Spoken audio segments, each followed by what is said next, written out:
Assalamualaikum warahmatullahi wabarakatuh. Perkenalkan, nama saya Asnaldi Al-Hakim, NIM 2013020032. Alhamdulillahirabbil alamin, wassalatu wassalamu ala asrofil anbiya'i wal mursalin sayyidina Muhammadin wa ala alihi wa ashabihi ajma'in. Pertama dan terutama sekali, marilah kita panjatkan puji serta syukur kita atas kehadiran Allah Subhanahu wa taala, yang mana beliau telah melimpahkan rahmat serta karunia-Nya kepada kita semua sehingga kita dapat mengikuti perkuliahan pada hari ini. Selawat wa ringkan salam tidak bosannya kita hadiahkan kepada pucuk pimpinan umat Islam sedunia, yakninya Nabi Muhammad sallallahu alaihi wasallam. Untuk tidak memperpanjang kata-kata mukadimah, langsung saja kita masuk ke bacaan makalah yang akan dibacakan oleh Ihsan Jaya Ritonga. Kepada Ihsan kami persilahkan. Bismillahirrahmanirrahim. Assalamualaikum warahmatullahi wabarakatuh. Terima kasih kepada moderator Asnaldi Al-Hakim telah mengizinkan saya, memberi waktu saya untuk membacakan makalah kita pada perkuliahan ini. Ya, masuklah kita ke pembahasan. Pembahasan yang pertama yaitu A. Pengertian puasa, B. Rukun puasa, C. Macam-macam puasa, D. Tujuan puasa, E. Hikmah puasa, F.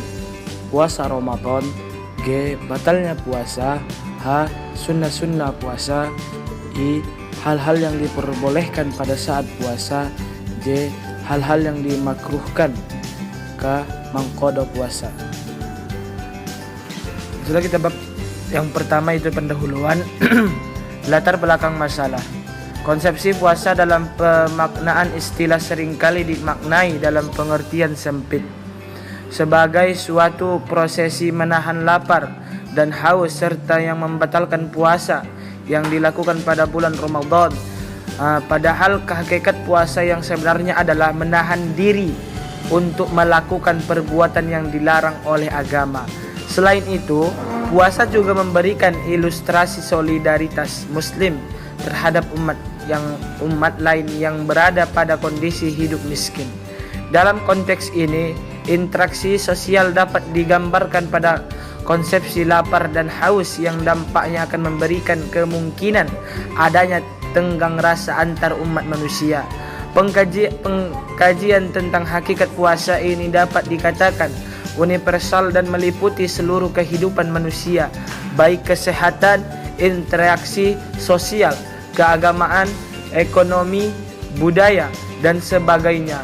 Begitu universal dan kompleksnya makna puasa hendaknya menjadi acuan bagi Muslim dalam mengimplementasikan pada kehidupan sehari-hari.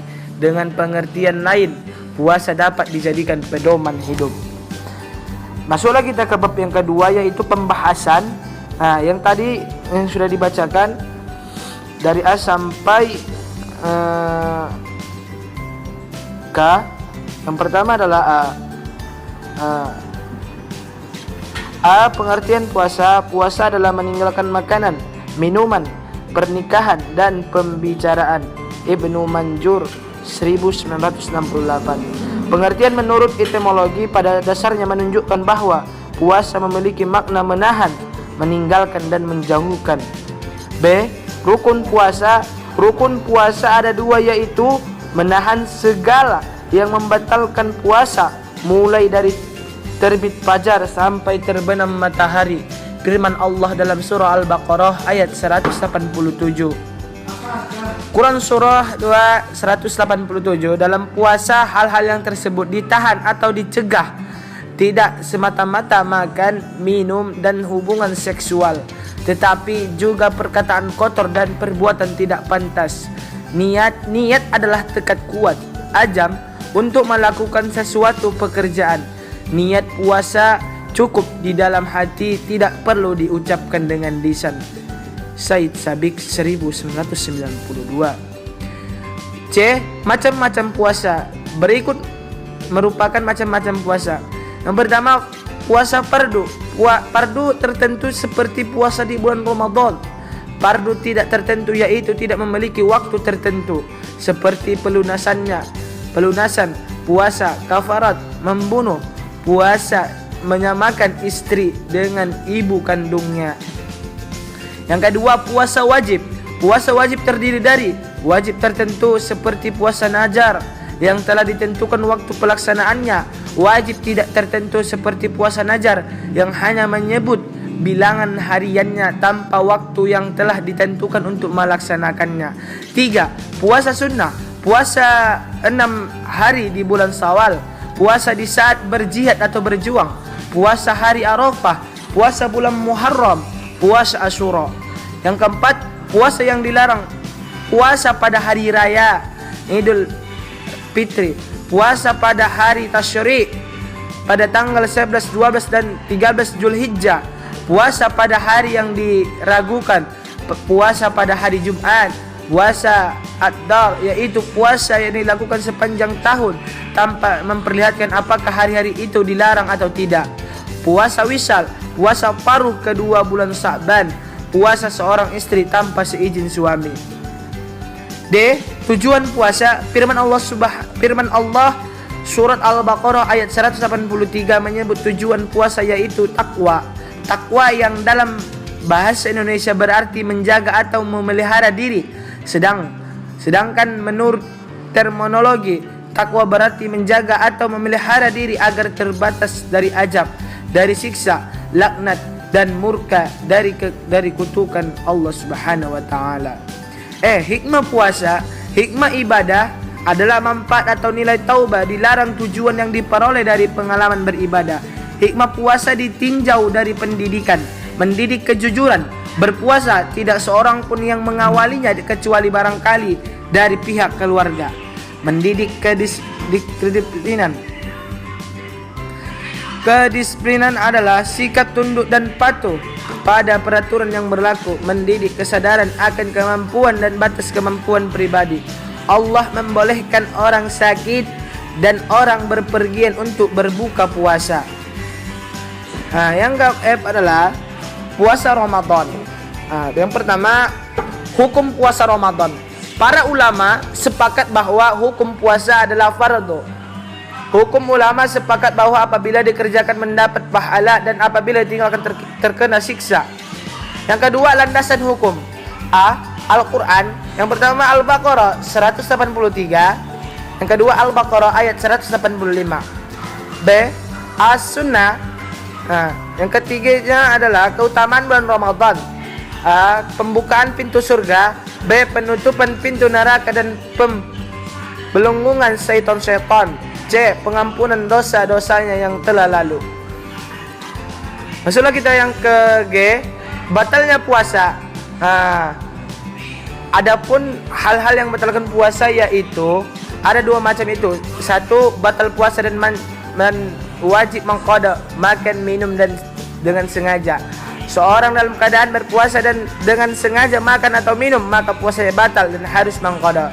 Terpaksa dan tersalah, seorang pembantu rumah tangga dipaksa dengan ancaman oleh majikan untuk berbuka, muntah sengaja mengeluarkan sperma, haid dan nifas. Wanita yang sedang berpuasa kemudian melahirkan, yang berarti dia melahirkan dari darah nifas atau datang haid. Puasa wanita bakal walaupun pada waktu sore menjelang waktu maghrib, murtad atau niat berbuka. Masuk kita ke H. Sunnah-sunnah puasa. Orang-orang yang berpuasa disunnahkan antara lainnya menyelenggarakan berbuka dengan kurma atau minum air, berdoa sesuai berbuka, makan sahur, mengakhirkan makan sahur.